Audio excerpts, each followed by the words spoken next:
April 20, 1992 Observer Newsletter, MANIA Fallout, Buy Rates Dropping, Steroid Follow UPS, Tons More. By Observer Staff. April 20, 1992. Hey look, it's Joe Weider. Wrestlemania 8. Thumbs up 251 votes, 40.9%. Thumbs down 221 votes, 36.1%. In the middle 141 votes, 23.0%. Best Match Poll. Ric Flair vs. Randy Savage 373 votes. Roddy Piper vs. Bret Hart 83 votes. Worst Match Poll. Hulk Hogan vs. Sid Justice 169 votes. Ted DiBiase and IRS vs. Natural Disasters 131 votes. Owen Hart vs. Skinner 61 votes. 8-man tag match 52 votes. Tatanka vs. Rick Martel 25 votes. Jake Roberts vs. Undertaker 14 votes. Based on phone calls, letters and fax messages to the Observer as of Monday morning, April 13. Margin of error, 100%. As Observer polls go, this was not only the largest response as far as a wrestling show goes in recent memory, but also the most across-the-board results. There was almost no consensus view of anything other than most felt the Flair Savage and Piper Hart matches were somewhere between good and excellent. Nearly every detailed response was negative toward the tag team title match with Money Incorporated vs. Natural Disasters. Although Hogan Justice got more worst match votes than anything else, there were many who praised, or at least weren't critical, of the match. There were also many comments saying it was the worst main event in pay-per-view history. Watch a tape of Roddy Piper vs. Mr. T before you say that. For a show that got only 41% thumbs ups, there were a lot of people who thought it was one of the best pay-per-view shows they'd seen. But by the same token, there were almost as many who thought it was the worst pay-per-view show in a long time. And the percentage of thumbs in the middle being so high indicates it wasn't just polarized viewpoints. Actually, if you include those who gave it a slight thumbs up or a slight thumbs down, you'd probably wind up with more than 50% of those responding believing it was basically an average show. Among those who indicated they saw the show live, the show gained a 26 to 17 thumbs up ratio. As of press time, we haven't received any reports that I would call verifiable as far as what the paid attendance was for the card. We've heard estimates of the number of freebies in the 62,167 crowd as being anywhere from 8,000 to 25,000, which, if nothing else, probably makes it the most heavily papered US show in recent memory to go along with being the fourth largest live how, $1.25 million, for a pro wrestling show in North America. It trails Hogan vs. Warrior in Toronto at WrestleMania VI, $3.45 million US, Hogan vs. Savage at WrestleMania V in Trump Plaza, $1.63 million, and Hogan vs. Andre at the Pontiac Silverdome for WrestleMania 3, $1.60 million. The paid attendance was probably the second highest ever in the United States and fourth highest ever in North America. Of course, the US record was the Hogan-Andre match, 90,873, with the second and third highest being a crowds of 69,300 for a Hogan vs. Paul Orndorff 1986 match in Toronto and the 64,287 for Hogan Warrior in Toronto, both of which were achieved with virtually no paper.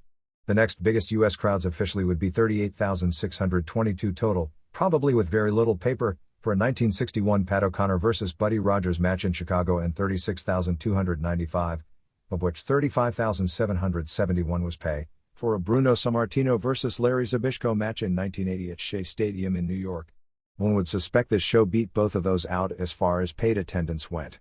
It was not a good night for the scalpers, however, who purchased the $125 ringside tickets hoping to get the big money that hot tickets for a concert or big show can bring after it sells out. Scalpers at recent WrestleManias were generally getting up to $350 for ringside tickets, but this year the scalpers were taking a beating with ringside scalp seats going for about $40 at the door. If you throw in international shows, it wasn't in the top 10 either in paid attendance or live gate. Based on figures we've received thus far, the pay-per-view buy rate appears to be at 2.1%, which would be approximately 360,000 buys and $11 million total gross, of which, the gross for Titan Sports minus the 50% from the cable companies, and middleman's share would be between $4.50 and $5 million. If those figures are correct, they have to be a major disappointment considering they show a full 25% buy rate drop from last year's WrestleMania, which itself had to be a disappointment on pay-per-view. We've had almost across the board confirmation of a significant buy rate drop from last year. We can try and speculate on the reasons for the drastic buy rate drops in recent years. 1987's Wrestlemania reportedly did a 10.2% buy rate, and even as late as 1989 the confirmed buy rate was around 6%, although as more and more events go to pay-per-view and pay-per-view is no longer considered a newt, the potential for buy rates of this level for pro wrestling is no longer there. My guess is that there are so many different factors involved that it's hard to really pinpoint one or two factors. The key factors seem to be: 1. Too many pay-per-view shows, so that even a Wrestlemania, which at one time was being billed as a once-in-a-lifetime affair, now is just another monthly show to many casual wrestling fans, just with a higher price tag. It's the casual fan that swells and constricts the pay-per-view buy rates, and to the general public, Wrestlemania is nowhere near the media event or big deal it was in the past. I think everyone in the wrestling business would honestly admit the days of 5% buy rates on pay-per-view are over, no matter how spectacular the show, because pay-per-view has been oversaturated with special wrestling events. 1. The $29.95 price tag. This has to be a factor, because why else would Wrestlemania roughly the same number of buys as a Survivor Series and Royal Rumble shows with far less hype, history and heated key angles being climaxed, let alone the Hogan retirement angle, which should have drawn a lot of late buys. The other WWF pay-per-view shows are priced at $24.95. The Hogan Savage match in 1989, which was the largest grossing wrestling show ever, was also priced at $24.95. The WWF would counter because they claim to do a test pricing of the Hogan Earthquake SummerSlam from a few years back with 3 prices charged in various parts for the same show and found price to be of little consequence in number of buys. But there are so many pay-per-view shows now, both wrestling and otherwise, that the reaction of consumers may be different today than it was 2 years ago if such a test marketing actually showed those results. 1. The card. I think this is a bigger factor than a lot of people want to admit. In watching most of the shows, the only match that seemed to have top-notch hype was Flair vs. Savage. The hype there was excellent, but the only name that really means something to the casual fan, which is the fan they need to increase the buy rate, is Hogan. The Savage Flair hype may have been entertaining, but it likely didn't get too many people to buy the show that otherwise wouldn't have. Until the last 2 weeks, there wasn't much of a buzz on Hogan's match to make it seem worth going out of your way and seeing. Over the last 2 weeks, there was a buzz, but it was more on whether he would retire, and the match was secondary to that. Although shows sell based generally on the top match or two, it didn't help to have a show which, aside from the top 4 matches, adding Undertaker, Roberts and Piper Hart, there was little interest in anything else. 1. The scandal. With wrestling tickets mainly being impulse rather than rational buys, the constant negative publicity in some markets shouldn't be much of a significant factor. Still, last year's war angle was a negative, although that was also leaving a bad taste in people's mouths as they watched the wrestling television show. This year, while the publicity was only major in a few markets and none of it was during the wrestling hour, it also couldn't have helped. Perhaps the scandal only negatively affected marginal buyers, and with something less than a kick-ass card, perhaps there were more potential marginal buyers than usual. But I don't see this as that big a factor. 1. Wrestlemania parties. The more people pack into one house, the less individual buys there are. As pay-per-view wrestling becomes almost monthly, most regular viewers don't have a hard time linking up with a regular group, and this sends buy rates downward as much as anything. There have been some major shakeups in the Global Wrestling Federation this past week, with the departures of Joe Pedicino, Tony Blackstone and Booker Eddie Gilbert from the scene, mainly due to financial considerations.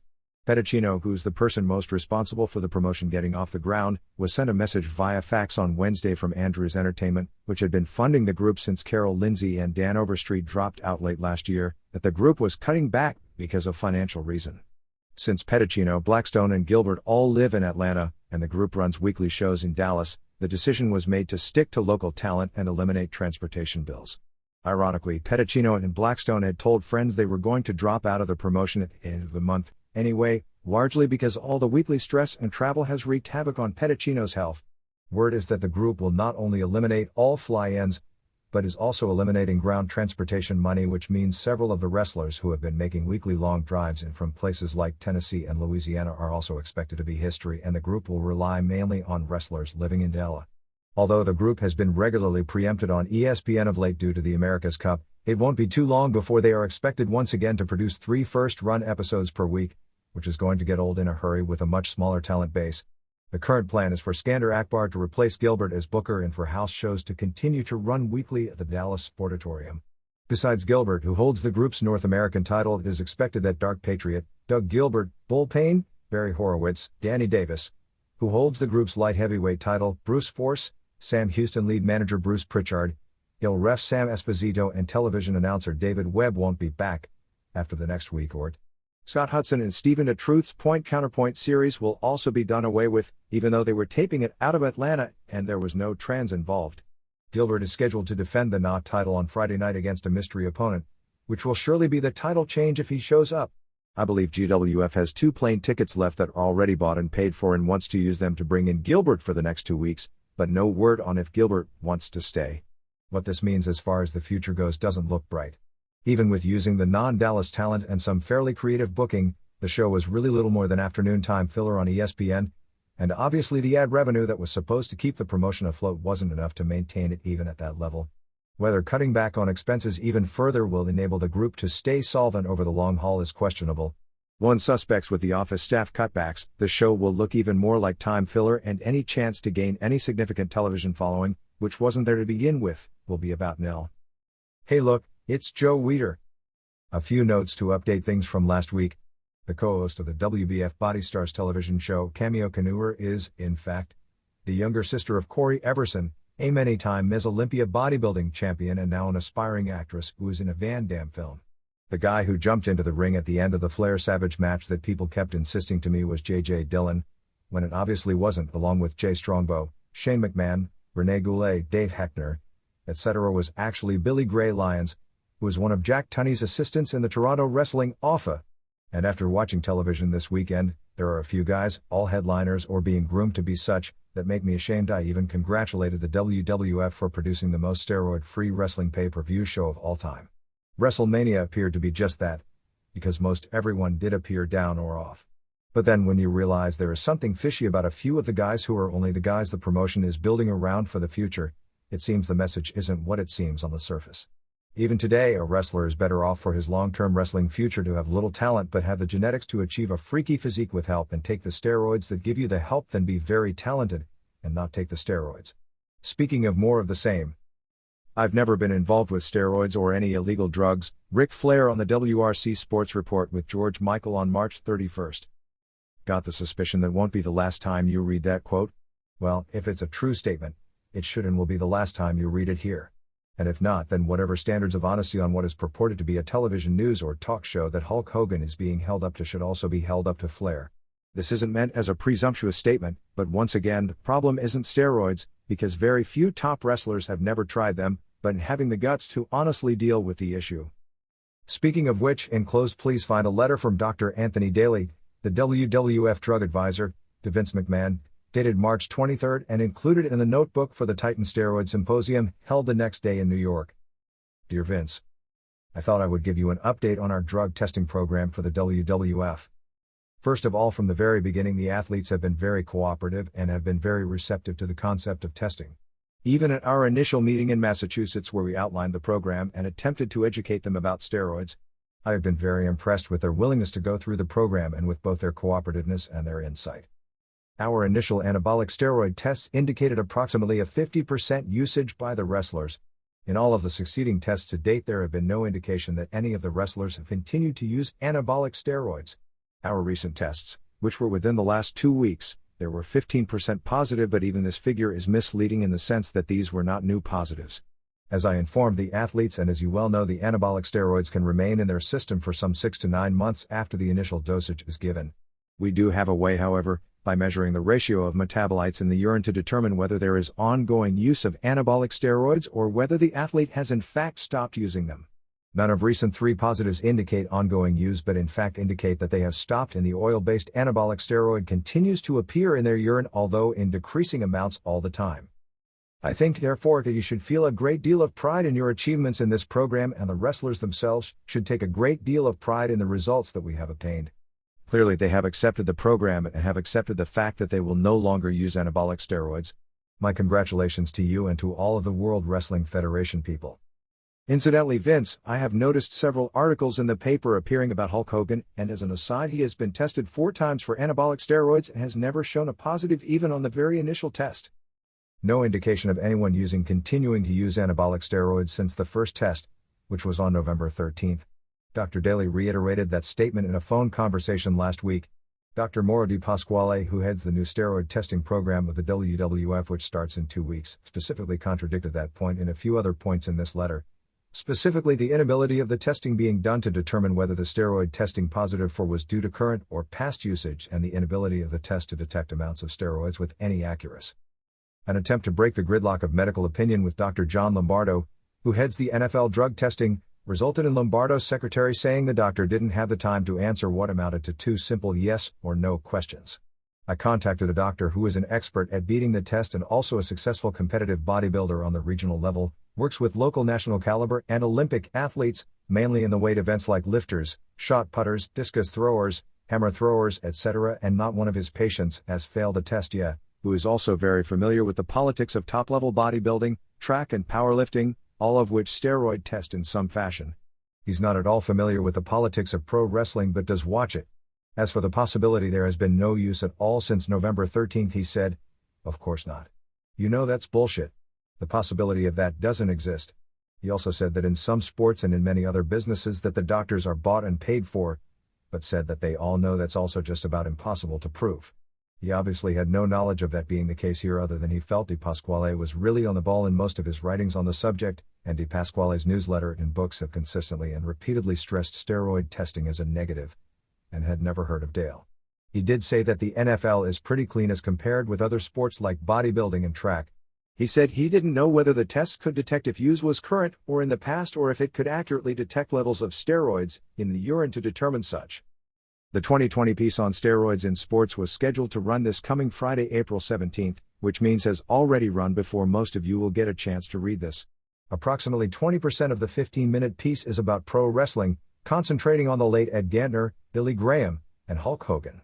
Hogan refused to respond to the piece, although Arnold Schwarzenegger did, making a statement that he used steroids but that he won bodybuilding contests both with and without them, and that, in bodybuilding, they don't make a difference, which is yet another case of being afraid to tell the truth. I was told by one reporter who was given a copy of the piece before it airs that it is a very good piece overall. Rita Chatterton and Murray Hodgson appeared on Monday's Geraldo talk show, which was anything but a very good show overall. It turned into a sideshow with Morgana Roberts, the famed kissing bandit of baseball fame, trying to do comedy in a situation that wasn't a lot more sad than funny, retorting with things like the women should keep their legs crossed, or insinuating that if they went on a 45-minute drive to a ballplayer's house that they were asking to be raped. It was a zoo with a woman who had a child by basketball star Dominique Wilkins being thrown in the same boat with Chatterton. Hodgson, a house playmate who was scheduled for a cover shoot with Jose Canseco and claimed she wouldn't sleep with him, although all he allegedly asked was for her to come over to his hotel room at midnight to play domino, and he got so mad he flew out of town without doing the shoot, confirmed by a Penthouse magazine editor. Yet another guest, a purported NHL groupie who got the most negative attention from the largely middle-aged housewife crowd since she was making it clear she slept with many different married men and also had no regrets about it. A news magazine writer who said groupies were the ultimate feminists, and Sal Marciano, a New York radio sportscaster. Chatterton went into more detail of her alleged encounter with Vince McMahon in the early morning hours of July 16, 1986. Geraldo said on the air the encounter was alleged because McMahon denied it ever happened. As of press time, Titan hasn't returned any calls to us, and another reporter who talked with Steve Planamena told us that WWF wasn't going to comment on Chatterton's charge on advice from lawyers. The show went on the satellite at 6:30 a.m. Thursday night Eastern Time. At noon Friday, the Geraldo folks sent a fax to all the stations broadcasting the show to please edit the word rape out, which was used in 3 circumstances, for legal reasons, which accounted for the audio edits for those who saw the show. Her story was basically the same story she told on Now It Can Be Told, although she did mention that when she started as a ref for the WWF that McMahon allegedly told her specifically if she slept with anyone with the company that she was through. And he allegedly brought that point up again after the alleged encounter as if to indicate she broke the rule, and laughed about it. She also said that McMahon made promises to make her a star as in the Now piece, and twice mentioned a $500,000 contract on Geraldo, which may turn into a point of contention down the road because it is well known McMahon doesn't give wrestling performers guaranteed money contracts, and even if he did, that figure for a referee sounds totally ridiculous. She also brought out on the night that all this allegedly happened, her career was going nowhere, and she was getting few bookings, so she went to a television taping in Poughkeepsie where she wasn't booked to ask McMahon about her career. She followed McMahon to the restaurant after the taping, where he was supposedly with many others talking about the taping, and gave her the indication they'd talk about her career later. He asked her to follow him to a Denny's and he invited her in the limo. She emphasized how in the wrestling business you just don't talk, and that she did contact a lawyer in 1986 but was told it would be her word against his, and claimed with her parents in such poor health, she didn't proceed with any charges. Hodgson, who said almost nothing the entire show, reiterated the same points he's already made on other shows. At one point Hodgson brought up McMahon buying off another lawsuit, in reference to the Tom Cole case, and said McMahon attempted to buy him off so he wouldn't go public with his charges. Geraldo asked the amount. Hodgson wouldn't say, then Geraldo said he heard it was $160,000, which was the same amount McMahon claimed on Donahue that Hodgson's lawyers were asking, or Hodgson would go on Donahue, which Hodgson vehemently denied on the show, and Hodgson shook his head in a fashion one would assume to mean N. By the end of the show, it appeared both Hodgson and Chatterton were embarrassed to be there, since Roberts' appearance turned any serious issues into trivial and comedic issues. What will probably be the last television story of this go-around is scheduled to air this coming Tuesday night, April 21st, on A Current Affair. The piece will probably be similar in tone to the Now It Can Be Told piece, in that it won't be pretty for the WWF, but at the same time, because of the show the news airs on, it won't be that damaging. Although A Current Affair has a much larger national audience than Now, it doesn't have any more credibility with the mainstream media. The show has interviewed Jim Stewart, Vince McMahon's former limousine driver, David Schultz, Chatterton, Hodgson, Graham, and Billy Jack Haynes. Titan refused to cooperate with this piece and also refused to allow the show to film at Wrestlemania last week. Hey look, it's Joe Weider. No, it's Vern Gagne. Actually, I don't know who it is, but every time I see that television commercial I think that the Joe Weider of 1992 is the Vern Gagne of 1984. He's trying so hard to get bodybuilding into the Olympic Games, which just isn't going to happen, while Vince McMahon is going to try and turn it into a worked exhibition, sports entertainment, and Weider will only see his audience and not realize there's an untapped new audience. And Weider has just started doing television commercials, and who is he trying to get over in the commercials as the star? Himself. But just remember the con. You see a few guys who have been using roids for 10 years plus telling you to buy placebo brand Mega Mass and you'll get a body just like them. But just remember, they're all steroid tested. Then again, with McMahon's people talking about doing a pay-per-view with the June 12th show in Long Beach, they may be trying to run before they've learned how to walk. 1991 Wrestling Observer Awards. Worst Manager. 1. Mr. Fuji with 208 points. 2. Coach 73 points. 3. Slick 35 points. 4. General Adnan 24 points. 5. Jimmy Hart 20 points. Honorable mention Lady Blossom 17, Christopher Love 14, Mr. Alexandra York 12, Tony Rumble 8, Big Daddy Dink 8. Previous winners: 1984, Mr. Fuji. 1985, Mr. Fuji. 1986, Paul Jones. 1987, Mr. Fuji. 1988, Mr. Fuji. 1989, Mr. Fuji. 1990, Mr. Fuji. Worst match of the year: Bobby Eaton and PN News vs. Steve Austin and Terry Taylor scaffold match July 14, Baltimore, 101 points. Sid Vicious vs. El Gigante May 19, St. Pete 59. Van Hammer vs. Terrence Taylor September 5, Charleston 46. Oz vs. Bill Kazmaier October 27, Chattanooga 39. Chamber of Horrors October 27, Chattanooga 31.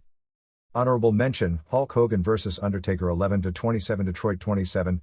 Van Hammer vs. Doug Summers 10-27 Chattanooga 18, Hulk Hogan vs. Sergeant Slaughter 3-26 Los Angeles 18, Hulk Hogan Ultimate Warrior vs. General Adnan and Colonel Mustafa and Sergeant Slaughter 8-26 Madison Square Garden 12, El Gigante vs. One Man Gang 7-14 Baltimore 11, Missy Hyatt and Rick Steiner vs. Paul E. Dangerously and Arnold Anderson 7-14 Baltimore 8. Previous winners: 1984 Fabulous Moolah vs. Wendy Richter from Madison Square Garden. 1985 Fred Blassie vs. Lou Albano from Nassau Coliseum. 1986 Roddy Piper vs. Mr. T boxing match April 2, Nassau Coliseum. 1987 Hulk Hogan vs. Andre the Giant March 29, Pontiac. 1988 Hiroshi Wajima vs. Tom McGee April 21, Kawasaki. 1989 Andre the Giant vs. Ultimate Warrior October 31, Topeka. 1990 Sid Vicious vs. Night Stalker November 20, Jacksonville. Worst feud: Hulk Hogan vs. Sergeant Slaughter 131. El Gigante vs. One Man Gang 47. Ric Flair vs. El Gigante 34. British Bulldog vs. Warlord 28. Sid Vicious vs. El Gigante 21. Big Boss Man vs. the Mountie 21. PN News vs. Johnny B. Bad 21. Honorable mention: Paul E. Dangerously vs. Missy Hyatt 17, Ric Flair vs. Hulk Hogan 13, Legion of Doom vs. Natural Disasters 8, Jim Duggan vs. Colonel Mustafa 8. Previous winners: 1984 Andre the Giant vs. Big John Studd, 1985 Sergeant Slaughter vs. Boris Zhukov, 1986 Machines, Andre the Giant and Bill Eadie vs. King Kong Bundy and Big John Studd, 1987 George Steele vs. Danny Davis, 1988 Midnight Rider Dusty Rhodes vs. Tully Blanchard, 1989 Andre the Giant vs. Ultimate Warrior, 1990 Ric Flair vs. Junkyard Dog. Worst on interviews: Ultimate Warrior 87, Van Hammer 41, Kerry Von Erich 35, Hulk Hogan 26, Sting 22. Honorable mention: Sid Justice 17, Bill Kazmaier 15, Scott Steiner 13, Bobby Eaton 13, Lex Luger 12, El Gigante 11, Lightning Kid 11, The Berserker 8. Previous winners: 1984 Jimmy Snuka, 1985 Thunderbolt Patterson, 1986 Mike Von Erich, 1987 Bugsy McGraw, 1988 Steve Williams, 1989 Ultimate Warrior, 1990 Ultimate Warrior. Worst promotion: Herb Abrams UWF 227, World Championship Wrestling 162 points, United States Wrestling Association 62 points, World Wrestling Federation 45 points, IWCCW 24 points. Honorable mention: Global Wrestling Federation 21, South Atlantic Pro Wrestling 19, Tri-State Wrestling Association 17, Super World Sports 13, IWA 13, JWP 12, EMLL 9, IWF 8. Previous winners: 1986 American Wrestling Association, 1987 World Class Championship Wrestling, 1988 American Wrestling Association, 1989 American Wrestling Association, 1990 American Wrestling Association. Best Booker: Shohei Baba 249, Ricky Choshu 164, Vince McMahon / Pat Patterson 137, Eddie Gilbert 18, Bill Eadie 12. Honorable mention: Dusty Rhodes 10. Previous winners: 1986 Dusty Rhodes, 1987 Vince McMahon, 1988 Eddie Gilbert, 1989 Shohei Baba, 1990 Shohei Baba. EMLL. April 3rd at Arena Mexico in Mexico City before a packed house of 17,500 plus, and another nearly 8,000 more watching on big screen televisions in the parking lot and ticket counter areas of the building saw Blue Panther beat Love Machine in a mask versus mask match in 2 straight fall. Panther won the first fall with a backbreaker submission in 3:37. During the second fall, Machine used a tombstone piledriver, which apparently is an automatic disqualification, and Machine unmasked his art bar. Funny only because La Fiera used a tombstone piledriver on television last week right in front of the ref and nobody said it was a DQ. This whole feud has been strange because Panther is a heel, but is a scientific wrestler, in fact, one of the best of his style in the world, and is mainly cheered. Machine has charisma even though he kind of works a heel style, but the fans were chanting Mexico, Mexico and Panther really loudly, which meant they were cheering Panther. After the match, Barr said in Spanish that United States was my home but Mexico is now my home. I love Mexico in order to get a babyface pop, but the crowd seemed kind of confused. One of the newspapers reported the DQ finish caused a near riot, but it wasn't evident watching it on television. Panther sold the piledriver like you wouldn't believe, complete with doing a stretcher job on television. 2 stars. Atlantis retained his NWA World Middleweight title in 1902, winning 2 out of 3 falls from La Fiera. Subbing for Bestia Salvaje, who missed the card because of his ankle injury, Salvaje was scheduled to win the title in this match, 2 3/4 stars.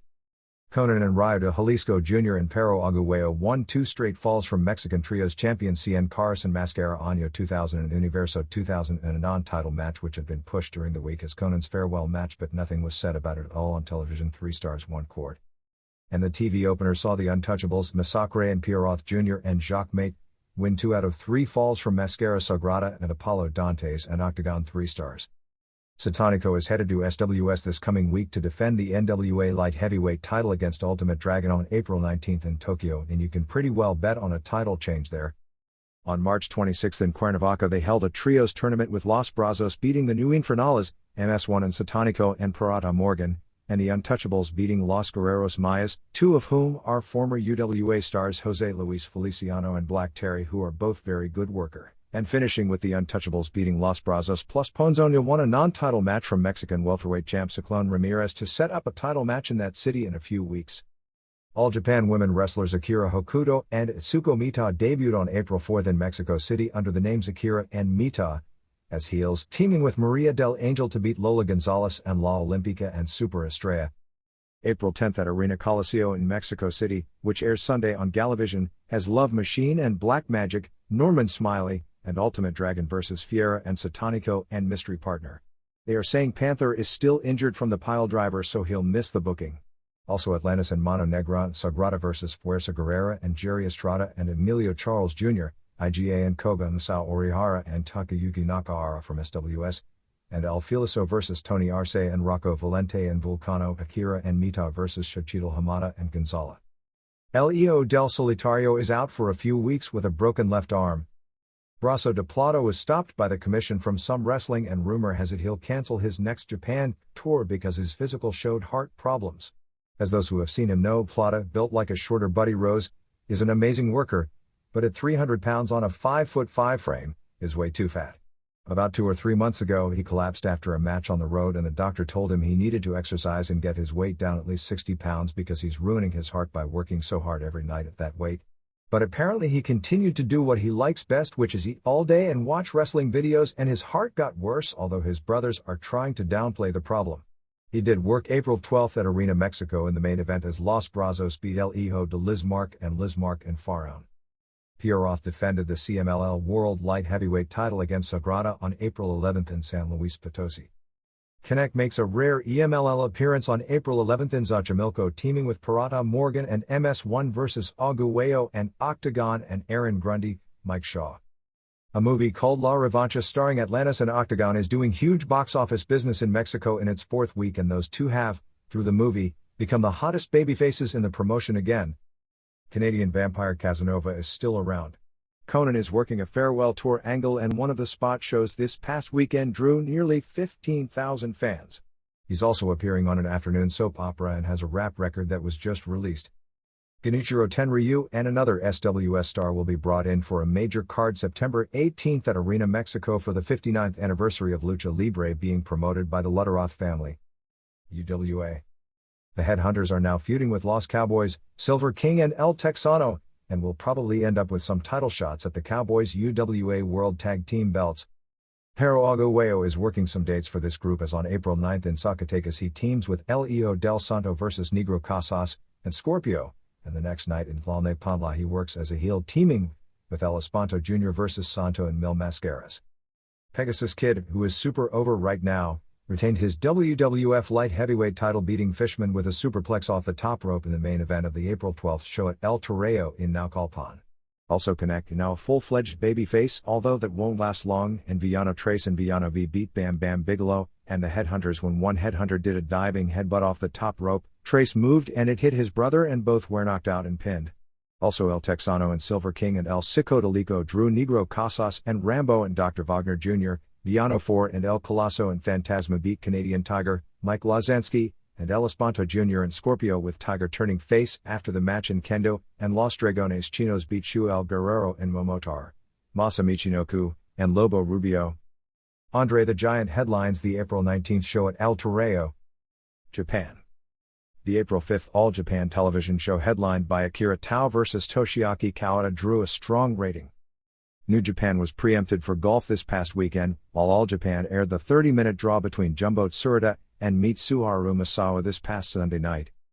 The Champion Carnival tournament as of last report had come down to a 3-person race in the A block with Tsuruta, Misawa and Terry Gordy, and a 2-person race in the B block with Stan Hansen and Steve Williams. Tsuruta finished his 9 matches with a 7-0-2 record and 16 points. Gordy was 7-0-1 with 15 points with 1 match left against Misawa, while Misawa was 6-0-1 with 13 points with 2 matches left, the one with Gordy and another with Johnny Ace that he would almost surely win. So basically with winner of Misawa, Gordy would win the block. The B block had Hansen at 7-0-0 with bouts left against Williams and David Isley, the latter a sure win. Williams was 6-0-1 with the Hansen match and a match with Kawada, which isn't a sure win, remaining. All Japan announced 2 fan appreciation shows at Korakuen Hall with April 18th headlined by an 8-man elimination tag match with Tsuruta and Akira Town Masafuchi and Yoshinari Ogawa vs Misawa and Kawada and Kena Kobashi and Tsuyoshi Kikuchi, and April 19th has Giant Baba work a rare main event teaming with Tsuruta and Fuchi against Misawa and Kawada and Kobashi. Next tour is May 16th to June 5th with Terry Gordy, Steve Williams, Doug Furness, Dan Crawford, Johnny Smith, Dean Malenko, Tommy Rogers, Bobby Fulton, Jackie Fulton, The Patriot, Del Wilkes, Barry Horowitz, Ricky Nelson, Johnny Ace, and Hansen. The June 5th show will be at Budokan Hall. This past Saturday afternoon from 2:45 to 5 p.m. Nippon TV ran an All Japan television special with the following legendary matches: The Sheik and Abdullah the Butcher vs. Dory and Terry Funk from 1977, Baba and Tsuruta vs. Funks from 1973, Mil Mascaras vs. The Destroyer from 1973, and Baba vs. Hansen from 1984. For those interested in traveling to Japan for the NWA tournament in August, All Japan Women, which is the best promotion of all to see live, won't have a Korakuen Hall show during that time period but does have an 8/9 card with a television taping out of Nagoya, which is the day before the 3 straight nights at Sumo Hall begin, although JWP has a Korakuen show on August 9. Next JWP at Korakuen is May 1st, headlined by Dynamite Kansai vs. Cutie Suzuki and Devil Masami vs. Mayumi Ozaki. SWS got on Tokyo Cable Television, which only runs in one city on cable, starting April 28th and will air the Ric Flair vs. Genichiro Tenryu, Naoki Sano vs. Chavo Guerrero and Ultimate Dragon vs. El Satanico matches. FMW from April 23rd to May 7th has The Sheik, Sabu, Big Titan, Horace Boulder, Starman, Billy Anderson, and Centurion Tim Patterson. April 23rd at Korakuen Hall has a no-rope barbed wire death match with Atsushi Onita and Samba Asako and Mr. Ganasuke vs. Titan and Sabu and Boulder. Japanese television rundown. March 14th. New Japan. 1. Super Strong Machine and Hiro Saito and Tatsutoshi Goto beat Riki Choshu and Takayuki Iizuka and Samurai in 14-11. The Machine Trio all wore machine-like masks. Iizuka juiced heavily before the bell from being run into the post. The heels also ripped off Samurai's mask. Samurai did do a somersault dive out of the ring. Machine pinned Iizuka with a diving headbutt to win. Some good action but uneven pacing. 2.5 stars. 2. Seiji Sakaguchi and Shozo Kobayashi beat Tiger Jeet Singh and Umanosuke Ueda via DQ in 6:48 when Singh and Ueda were disqualified for choking Kobayashi in an old-timers match from the March 1st card. Sakaguchi still looks in great shape for his age, but you can't say the same for the other 3. Pretty bad. 1/4 star. 3. Big Van Vader and Bam Bam Bigelow retained the IWGP Tag Team titles, beating Masachono and Shinya Hashimoto in 25:08. Again, this match was too long really for everyone but Chono, so it got sluggish. At one point Vader did the Hogan Superman comeback on Chono. Finish saw them do a double big splash on Chono and then Bigelow pinned him after splashing him off the top rope. 3.25 stars. 4. Shiro Koshinaka and Kunyaki Kobayashi beat Karate Guys Masashi Aoyagi and Akatoshi Saito in a mixed match. This had super heat. The crowd goes nuts when the wrestlers get the Karate Guys in the submissions, but the Karate Guys don't sell them well. The ref stopped the match in 6:39 when Saito was bleeding right at the eye. The fans went nuts and chanted for a pinfall, and the ref announced he would restart it with Aoyagi picking a new partner, so he picked another Karate Guy who submitted in less than 2 minutes. 2.5 stars. March 15th. All Japan Women. 1. Bull Nakano pinned Akira Hokuto in a battle of normal tag team partners in 14:33. Nakano used a lot of new submission moves early. Hokuto came back with hot moves, including a somersault off the top rope splash to the floor. They went to all the near falls before Nakano won with a new move I've never seen before, which starts out as a dragon sleeper into a combination of suplex and DDT. 3.75 stars. 2. Toshio Yamada and Manami Toyota beat Yumiko Hata and Suzuka Manami in 22:47. This was the best match I've seen thus far in 1992. It's a must-see because of the incredible performance, particularly by Toyota. Yamada pinned Hata with a spinning Enzuidri off the top rope. This match was a textbook for new moves. 4.75 stars. March 15th. All Japan. 1. Crawford and Furness kept the Asian Tag Team titles, beating the State Patrol, James Earl Wright and Buddy Lee Parker, when Furness pinned Parker with a Frankensteiner, which he does now better than Scott Steiner. It started slow, but by the end they were trading hot moves back and forth for all the near falls. The patrol, particularly Wright, are among the most underappreciated workers around. 3¼ stars. 2. Andre the Giant and Dory Funk and Kenna Kobashi beat Firecat, Brady Boone, and Hansen and Ace when Kobashi pinned Cat with a moonsault. Hansen carried the match pretty well for everyone. Of course, Andre was barely in and was awful when he was in, even with Hansen carrying things for him. Actually, the pacing was good throughout, but it just wasn't that good of a match. Cat, who is much smaller than when he was in the WWF, just isn't spectacular enough to make it in Japan as a small guy. 2 stars. 3. Tsuruta and Tao and Fuchi beat Misawa and Kawada and Kikuchi in 24:56. This wasn't as good as most of the matches involving these guys, but wasn't bad either. Just too similar with nothing spectacular. Kikuchi takes a ton of punishment and Misawa and Kawada make comebacks and get cut off. Tao pinned Kikuchi with 2 golden arm bombers. 3¼ stars. March 21st, New Japan, 1. Hiro Saito pinned Akira Nagami in 9:04. Very disappointing considering Nagami is one of the better workers now in New Japan. Nothing matched, but the finish was good with Nagami on the top rope ready to dive to the floor. Saito grabbed a chair and from the floor threw it hard at Nagami, who fell off the top rope and was pinned. It looked dangerous. 1/2 star. 2. Samurai pinned Tiger Mask, Koji Kanemoto, in 8:31 with a diving headbutt and German suplex. Kanemoto tried to do all of the Satoru Sayama moves but was so green. Originally New Japan wanted to use Sayama as Tiger Mask, but Sayama refused to work even once, considering his days as Tiger Mask as a dark spot in his life. 2¼ stars. 3. Machine and Goto beat Iizuka and Hashimoto in 11:31. Iizuka bled heavily again. New Japan was a lot more entertaining when they had hard wrestling heels than these guys just doing the brawling. Fans got into it by the end. Machine again pinned Iizuka with a diving headbutt. 3 stars. 4. Choshu and Keiji Muto and Chono beat the Wild Samoans, Kokina and Samu, and Vader in 15:38. Match was okay, although Kokina, who was about 485 pounds, had to do a lot of wrist holds to slow it down. Kokina went up for a slam by Choshu, which got a big pop. Finish saw Muto pin Samu with a moonsault. 2½ stars. March 22nd. All Japan. 1. Kawada made Kobashi submit with a face stretch in 21 minutes. Kobashi opened with a DDT on the floor and a flying shoulder block off the top rope to the floor. Then they settled down and worked of a headlock for the first 10 minutes, which were slow-paced. They started building for the next 4 minutes, and the rest of the match was fantastic with all the hot moves and near falls and the crowd going crazy. 4¼ stars. 2. Fuchi pinned Furnace with a cradle after Furnace missed a dropkick and crotched himself on the top rope. Only the last few minutes aired and they were very good, with Furnace carrying the action, doing lots of nice moves. Looked to be 3 stars plus. 3. Gordy pinned Giant Kimala 2, Ben Peacock, with 3 clotheslines.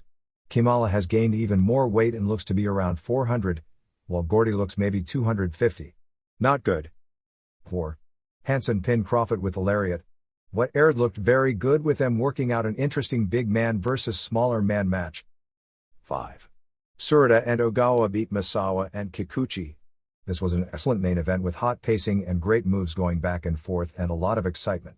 Same personalities again and again on top, however. Finish was a shocker as Kikuchi kept getting near falls on Ogawa and went for a sunset flip, and Ogawa just sat down on him for the pin, which I believe is the first time Ogawa has scored a pin in a television main event. 4¼ stars. USWA. April 6th in Memphis saw Tom Pritchard beat Big Black Dog, Nurse Cratchit and Lauren Davenport DDQ Dirty White Girl and Miss Texas. Kat Garrett and Ricky Hayes beat the Star Riders via countout. Eric Embry and Tony Falk beat Garrett and King Cobra. Brian Christopher beat Tony Anthony via DQ to retain the Southern title. The Moondogs, Spot and Cujo, beat Jerry Lawler and Jeff Jarrett to keep the USWA Tag Team titles when Cujo pinned Lawler and Jarrett throughout the Moondogs to win a Tag Team Battle Royal under Royal Rumble rules. King Parsons and Action Jackson left the area before they came. Embry's babyface turn took place on television Saturday when the Moondogs beat him up for the second week in a row. He asked Lawler and Jarrett if he could be their partners, and they told him no way because they couldn't trust him. Later in the show, after Lawler and Jarrett were in a squash match, the Moondogs attacked and were beating on them until Embry brought in a sack of flour and threw it all over the Moondogs and in their eyes. Lawler and Jarrett made a deal with Embry that they would team with him this week, provided that Embry signed that if he turned on them he'd leave the USWA for 1 year. Tasteless television angle of the week saw Nurse Cratchit hit Miss Texas over the head with the bedpan and knock her out. And she and Davenport lifted up her dress, pulled down her underwear and started whipping her butt with a belt until Dirty White Girl made the save. Pritchard got a Southern title match with Christopher on television which ended via DQ when Moondogs attacked Pritchard. Pritchard then later in the show was furious and challenged him to another match and Pritchard won in 3:30 but Christopher grabbed the title belt and left and said there was no contract. Christopher hit Pritchard with the belt but then Eddie Marlin came out and Christopher punched Marlin but Marlin dragged Christopher around by the hair. April 13th in Memphis had Garrett vs. Falk, Dr. Death and Cratchit and Falk and Davenport vs. Dirty White Girl and Tony Anthony and Pritchard in Texas, Christopher vs. Pritchard for the Southern title and Lawler and Jarrett and Embry vs. Moondogs and Richard Lee. Coco Ware has gone back full-time to the WWF. Jerry Lawler ran the CBS Evening News piece last Sunday on his morning television talk show before Wrestlemania. The King called for a boycott of Wrestlemania by anyone who believes in family values. Oregon. Things don't look good for long-term survival as the April 11th show in Portland saw the crowd drop down to approximately 85, and there is little awareness without television that this promotion is even still around. The crowds at Uncle Milt's Pizza in Vancouver have dwindled down as well. Most of the guys left are local guys who probably have other jobs. Complete results saw Jesse Barr draw with Bart Sawyer, Ron and Don Harris beat Mike Winner and C.W. Bergstrom. Sandy Barr pinned Al Madrill in 4 minutes in a match with Sawyer as referee. Sawyer took a bump. Madrill threw powder at Sandy Barr. Jesse Barr came out and threw powder at Madrill and put Sandy on top for the pin. Then Brickhouse Brown beat John Rambo via DQ and in the main event, Steve Dahl and the Grappler retained the Northwest Tag Team titles beating Madrill and Mike Miller. Coming up on April 18th has Dahl and Grappler defending against the Harris brothers and Madrill vs. Sandy Barr in a match where the first man to violate the rules is disqualified. Global.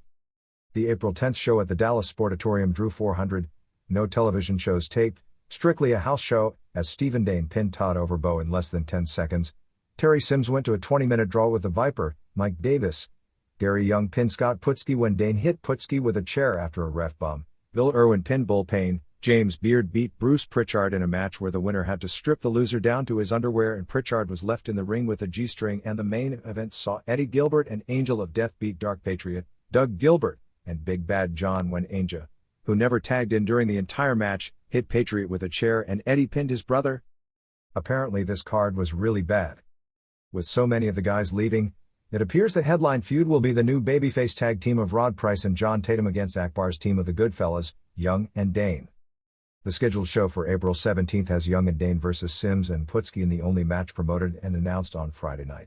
On television Saturday they announced these matches, but all of them are in jeopardy since the lineup was made before the changes were made, with Irwin vs. Dark Patriot in a Brass Knucks title match, Chaz Taylor and Davey Rich vs. Brute Force, Houston vs. Viper for the TV title, Gilbert vs. Mr. Mystery managed by Akbar for the North American title and Dark Patriot, and Big Bad John vs. Gilbert, and Angel of Death in a cage match with Terry Funk guarding the door of the K. Dark Patriot, Rich, Houston, Brute Force, Funk and Pritchard aren't expected to make this show and Eddie Gilbert is a question mark for this coming week but it's a certainty that he won't be here after that. Here and there. John McAdam and Jody Boynes promote their first UCW show on May 1st in Nashua, New Hampshire which they say will feature Bill Wilcox and Perry Saturn who they say are two of the best independent unknowns in the United States. Wilcox is said to be a disciple of the Jushin Liger style of wrestling. Billy Jack Haynes, who figures his wrestling career is now history with all that he's gone public with, is training to get into pro boxing. While Haynes a major tough guy rep as a wrestler and did some boxing when he was younger, he's nearly 39 and that's a pretty tough age to start at. The Now It Can Be Told feature on Pro Wrestling last Friday was the highest rated show in the history of the series in the New York market. The Wrestling Insiders radio show based out of KEG in Las Vegas will be moving from a 6:05 p.m. start to an 8:05 p.m. start beginning this coming Saturday night so Los Angeles area listeners can pick up the show with the later sundown. Buck Robley's group in Louisiana already appears to be in some trouble since they've canceled all their May bookings and hope to start running house shows now in June. They did get a television show on in New Orleans and a few smaller markets. Smoky Mountain Wrestling runs its first major show May 22nd in Knoxville with a tournament to crown the first Smoky Mountain champ. First round matches are scheduled to be Robert Gibson vs. Jimmy Golden, Paul Orndorff vs. Tim Horner, Brian Lee vs. Buddy Landell and Dixie Dynamite, Scott Armstrong vs. Tony Anthony. In addition, they'll have the finals of the ongoing tag team title tournament with the Fantastics, Jackie and Bobby Fulton, versus Jim Cornette's Heavenly Bodies. Orndorff turned heel on April 9 in Sneedville, Tennessee by using the pile driver, which is illegal, on Hector Guerrero and half the rest of the world. Former NWA referee Tommy Young, who can't ref anymore because of a severe neck injury, is working with this group as the road manager. Bob Armstrong, who is the commissioner, did a hilarious interview about steroids, saying that if you want to see steroid and other chemical freaks, watch another wrestling, but if you want to see wrestlers, stick with their group. Congrats to Reader Michael Foley on his wedding in 2 weeks. Win of April 11 in Mifflintown, Pennsylvania saw Adrian Hall beat Ricky Blues to win the Atlantic Coast Light Heavyweight title. Morgus the Maniac beat JT Smith, Cheetah Kid beat Max Thrasher, Tom Brandy beat Agent Orange via DQ, the Cream Team. Somehow with the recent publicity this might be a good time to change that. Nay, DQ Brat Pack, Kirk Dredd beat Sledgehammer Miguel and Honky Tonk Man pinned Bam Bam Bigelow after hitting him with the guitar.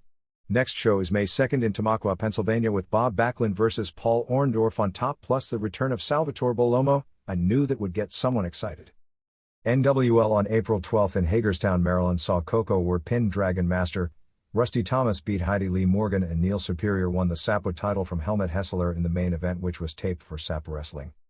April 11 in Caguas, Puerto Rico saw Randy Rhodes beat Rockin' Rebel, Rex King beat Texas Hangman Killer, Invader No. 1, Jose Gonzalez beat Fidel Sierra, Carlitos Colon beat Ron Garvin in a Universal title match where Colon could only win by submission with the figure 4 and Garvin could only win with the Scorpia. Ron Starr and Doug Masters won the WWC Tag Team titles from Cyclone Salvadorino and Bronco No. 1 Miguelito Perez, and Lale beat Dick Murdoch and Joe Don Smith and Ricky Santana double count out with Heartbreaker Adonis, Frankie Lancaster.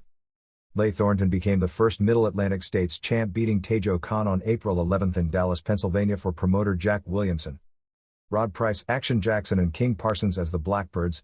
Pick the one who doesn't fit in right with that name. The headline babyfaces for MAWA on April 8 that runs regularly in Mesquite, Texas, with the most recent show drawing 159 fans. Big D Pro Wrestling on April 12 in Dallas included Awesome Kong, Tugboat Taylor, Stephen Dane, the Blackbirds, Action Jackson and King Parsons, Sean Stevens, formerly Kenny the Stinger, and Chaz Taylor. John Tatum takes over as booker from Chris Love next week. Chris Love is promoting his own show at Fair Park in Dallas on May 9 with Marty Jannetty, Steve Simpson, Ronnie Gossett, Bill Dundee, and Bull Payne. He also has a show April 18 in Kaufman, Texas with Eddie Gilbert vs. Stephen Dane and Sam Houston vs. Awesome Kong as the double main event build. Billy Travis is now running a wrestling school in Dallas.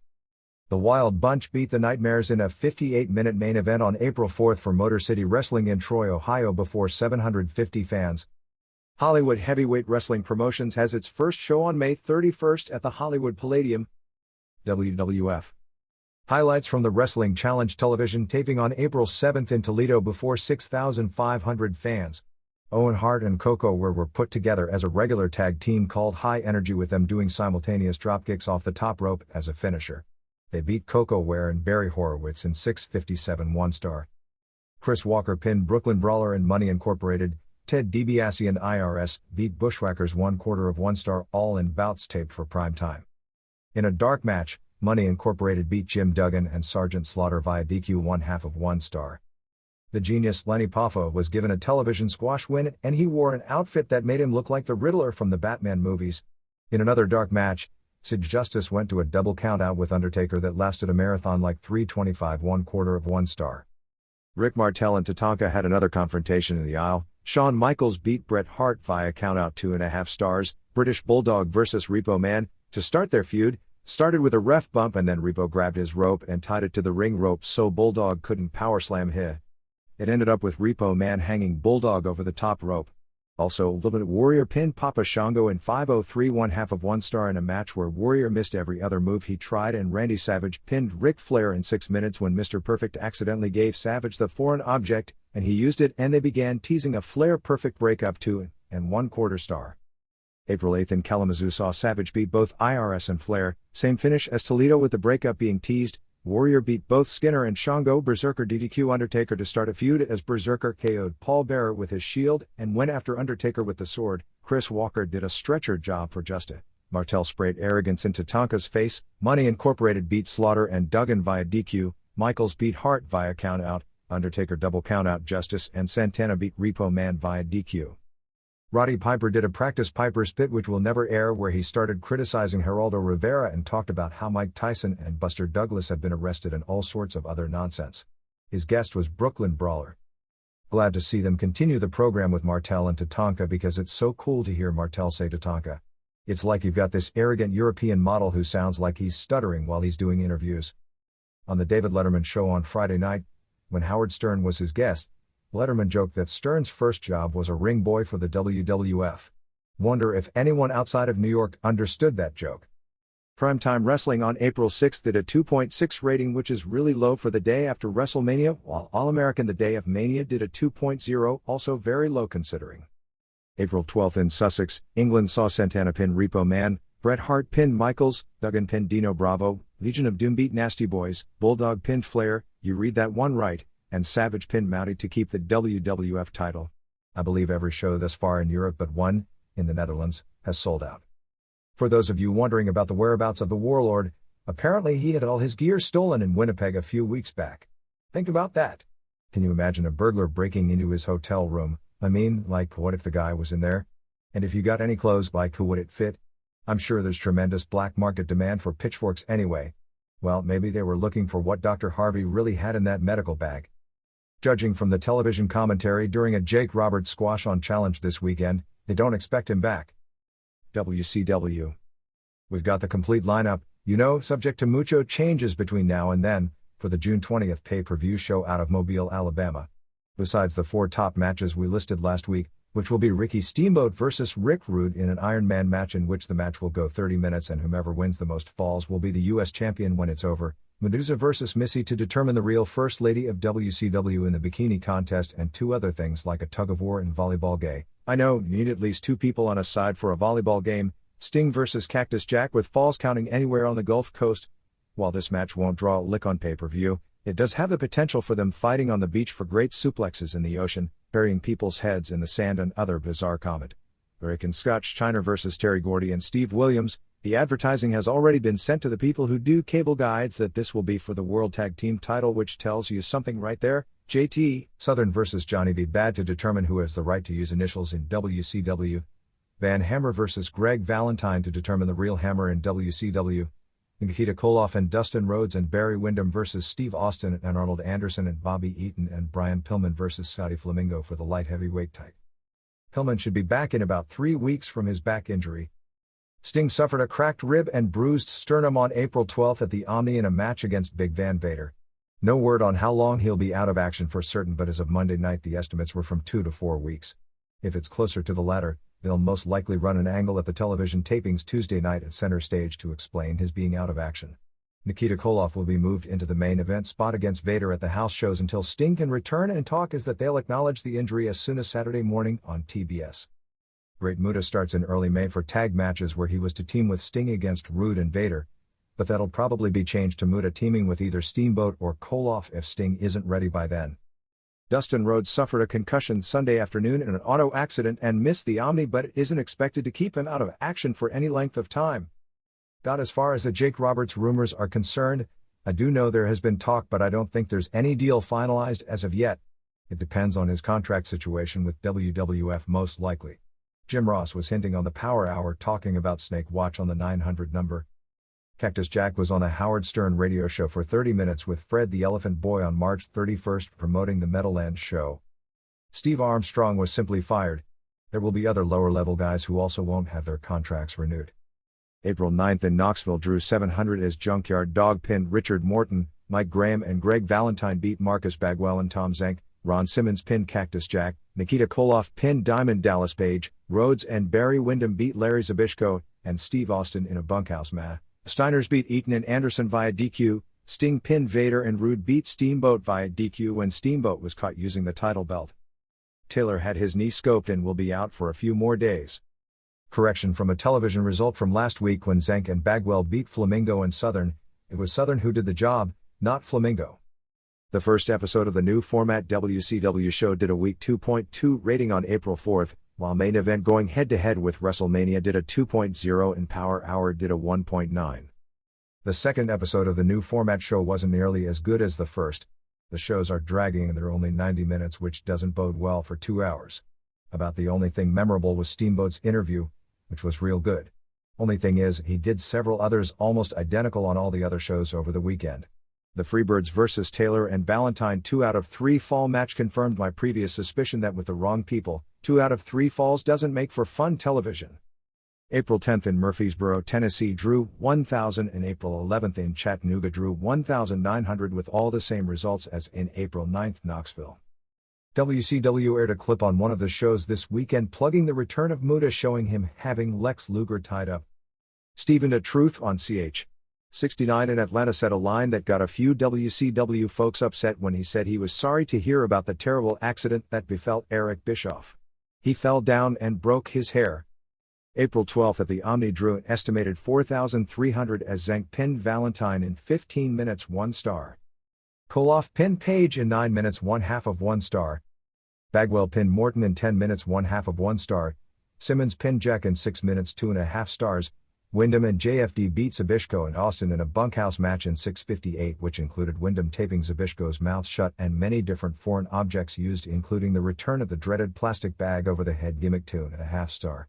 Rude beat Steamboat via DQ in a super match 4 stars. One of the highlights here is Medusa taking an atomic drop and going over the top rope. Steiners beat Anderson and Eaton via DQ, and Arn hit Scott with the telephone 1 3/4 stars, and Sting beat Vader via DQ when Vader clotheslined the ref 2 3/4 star. The show wasn't supposed to end with 3 straight DQs, however Sting got hurt when an attempted crossbody off the top that Vader was supposed to turn into a power slam was screwed up and Sting cracked a rib. Vader immediately noticed Sting was hurt and clotheslined the ref for the DQ so they could go home. April 4th in Philadelphia drew 2,700 as Bad pinned Tracy Smothers, Jack pinned JFD. Valentine and Taylor beat Zank and Bagwell. Zank does the job in all of these matches. Koloff pinned Page. Wyndham and Rhodes beat Austin and Zbyszko. Steiner's double count out with Eaton and Anders. Rude beat Steamboat via DQ and Sting pinned Vader. The readers' pages. Dean Minervino of 48 Ginger Drive, Mount Holly, New Jersey 08060 has a supply of new Hasbro figures that will have a limited distribution. Mark Cooper of 44 Grounds Road, Albany, New York 12205 has wrestling magazines from 1976-82 for sale. Ron Head of 3677 Rocky Creek CT, San Jose, California 95148 would like to get a tape of the April 25th Paul Bosch television special from Houston. He can trade anything in his collection in return. Jeff Wilson of 3609 Juneau Road No. 55D, Columbia, South Carolina is looking for old Wrestling Observer yearbooks and Memphis tapes from January to March. Michael Henry of 12 Bradford Terrace, New Windsor, New York 12553 is looking for tapes of Smoky Mountain Wrestling and old Calgary tapes. He has New Japan, SAP, WWF, WCW and Memphis tapes to trade and exchange. Joe Avoyo of 2820 William Street, Cheektowaga, New York 14227 is looking for a tape of Super Brawl 2 and has tapes of the Donahue and CBS Evening News segments to trade for it. Joe Mannion of 500 Lafayette Avenue, Prospect Park, Pennsylvania 19076 has an audio tape of Cactus Jack's appearance on the March 31st Howard Stern Show and other Stern shows for trade. Robert Sears of 721 Chuckwagon, Rio Rancho, New Mexico 87124 is looking for copies of the Wrestling Observer newsletter covering Ric Flair's departure from WCW. Dino Hernandez death, the 1985-2020 segment, Mike Von Erich's death, and the Turner purchase of WCW.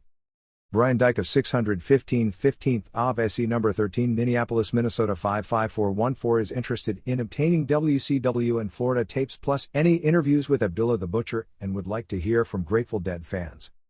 Fred Cooper of 4312 Nevin Avenue, Richmond, California 94805 is looking for a tape of the Donahue Show segment on wrestling. Tammy Sitch of 170 Amboy Road, Matawan, New Jersey 07747 is looking for any tapes of Chris Condito from EQ and FMW and for any American or Japanese magazines covering him. West Terrell of 4959 Massachusetts Drive, San Jose, California 95136 is looking for tapes of the Larry King and Phil Donahue shows, Super Brawl 91, episodes of the Bobby Heenan Show and the First Japan Super Show. Walt Kaufman of 11118 and Wingate, Megawan, Wisconsin 53092 is looking for AWA tapes from the mid-70s to early 80s.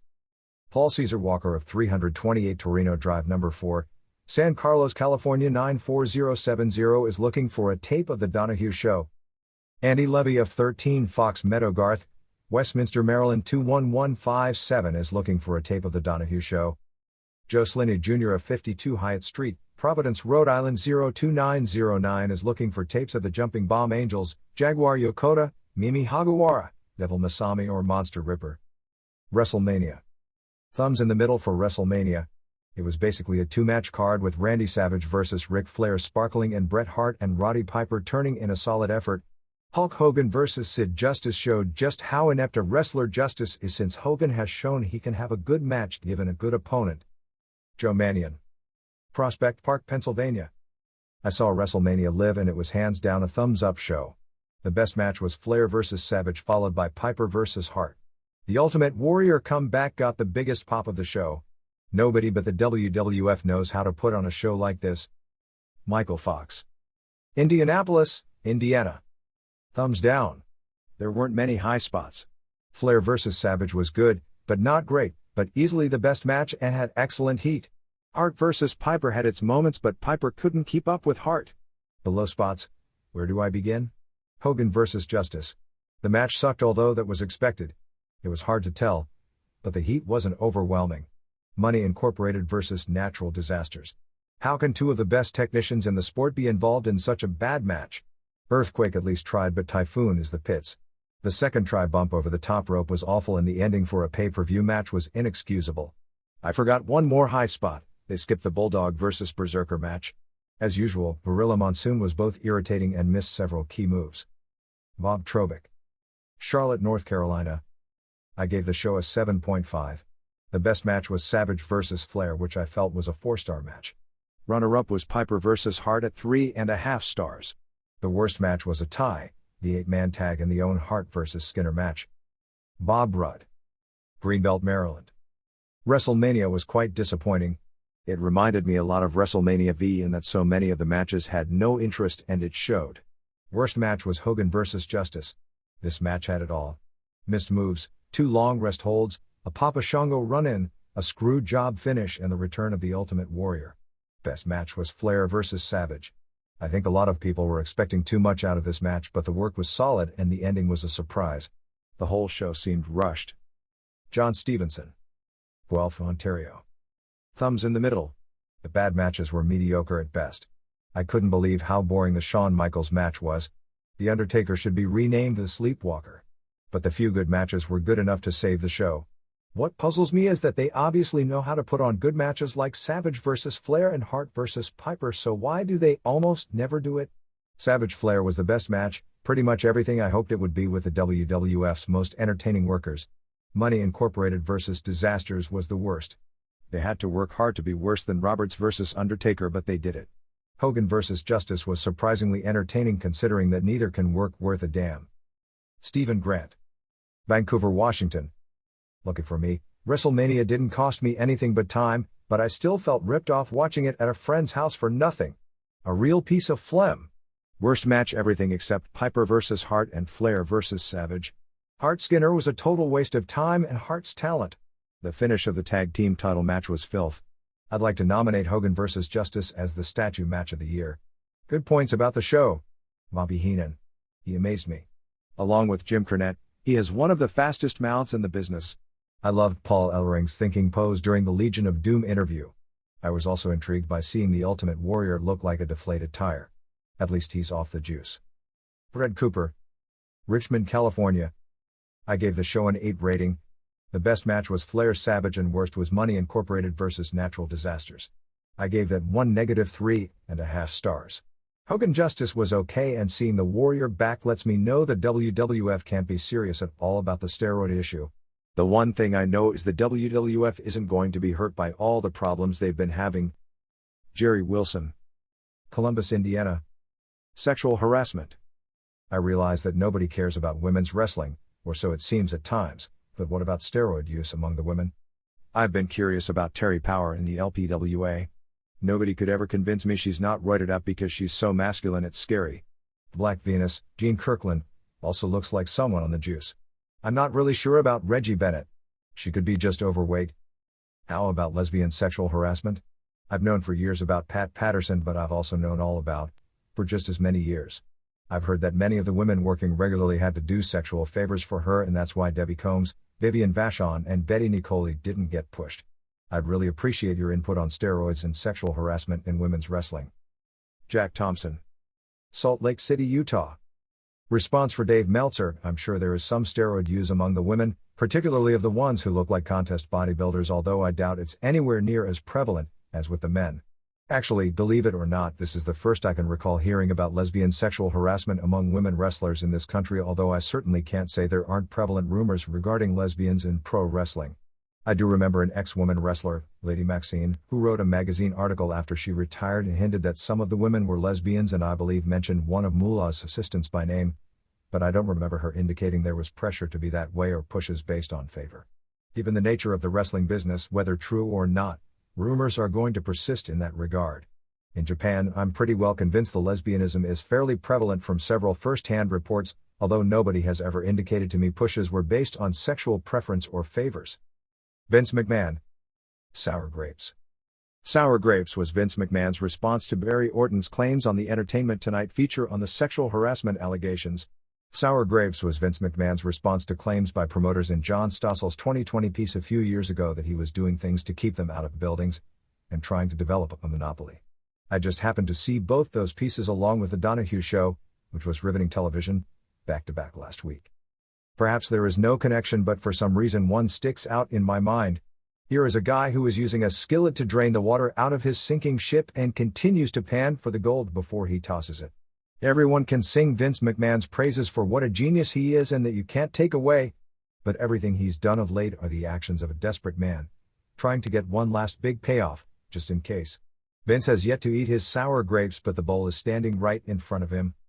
In the March 30th Observer, you responded to Paul Lindstrom's complaint about the WWF 900 line phone vote by saying it was simply business and the goal of any business is to make money.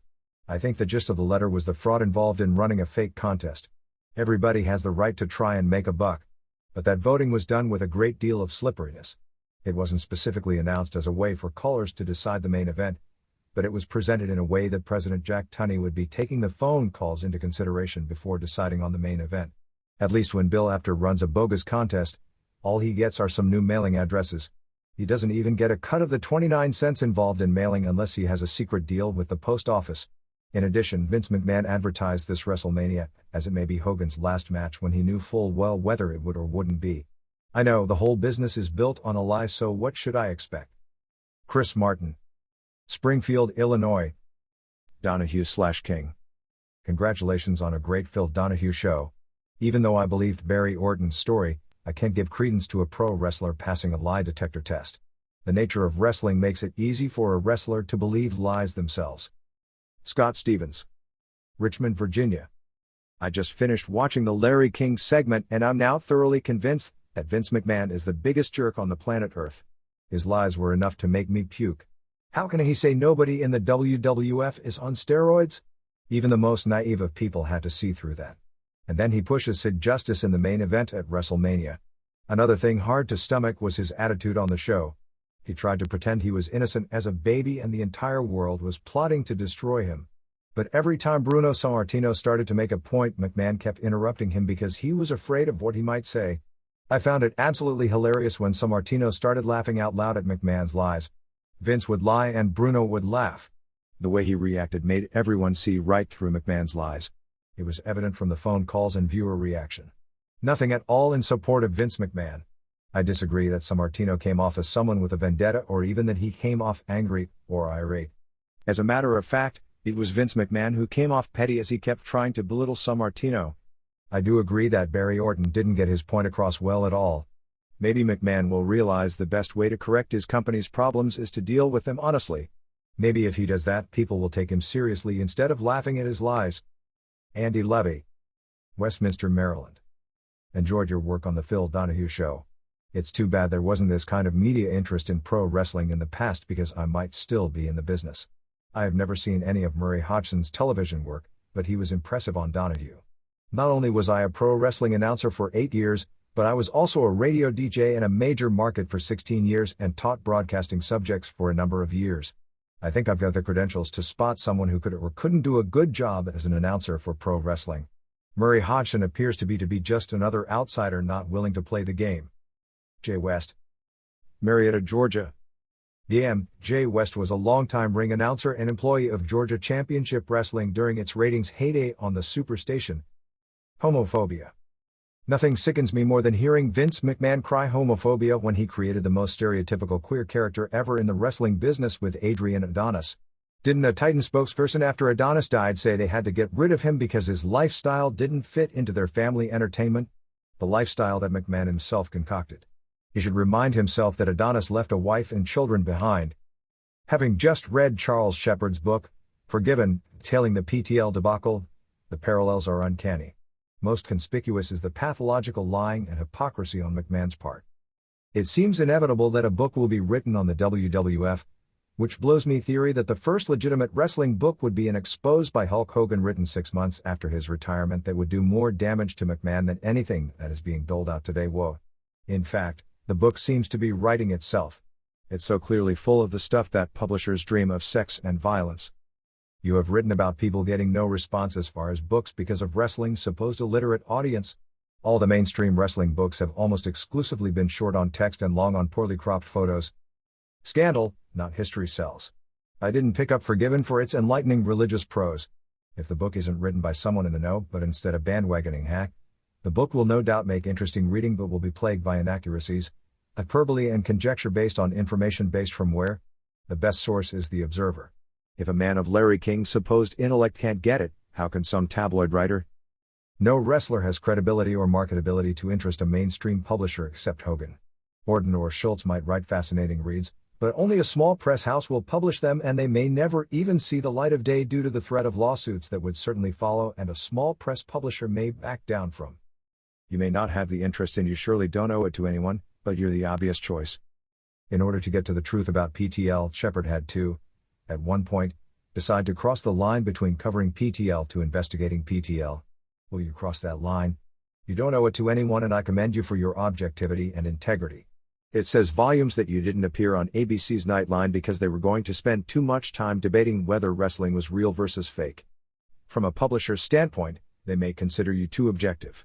The Phil Mushnick approach is what a publisher wants, which would be an indictment of the company and not a record of what happened. George Moronville. Lexington, Kentucky.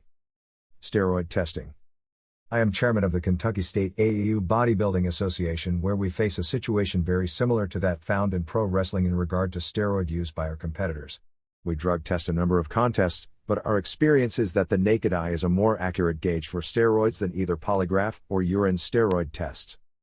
Roger Reedinger. Southgate, Kentucky. Dave Meltzer. I have a bone to pick with you about your recent appearance on the Phil Donahue Show. In your newsletter, you've criticized the WWF steroid policy on a regular basis. But when you were on the show, you acted like you were an employee of the WWF. You should have had the steroid policy of WCW and laid it on the table. Then you should have asked Vince McMahon where his steroid policy is. I bet he would have been shocked because Vince McMahon tries to make everyone think he's got the only wrestling out there. You were nice to Vince and you talked to him like he was your grandfather. You knew he was lying about everything and just trying to cover his butt. Is he paying you under the table? I realize you weren't there to point fingers, but there have been many wrestlers that have spoken up already about sexual harassment and steroid use. I hope you don't buy his garbage about how come these people have never spoken up before. The reason is simple. You don't rock the boat or they kick you off the boat. Where I work, the average working laborer may get abused by the executives, but if we were to attempt to blow the whistle, we'd be fired and blackballed. If Barry Orton had gone public sooner, he'd have been fired and blackballed, which is pretty much where he is now. Vince isn't about to listen to complaints of a Barry O when he's talking about a big-time executive like Pat Patterson. Next time you face Vince, don't be such a wimp. Jason Jones. Milan, Illinois.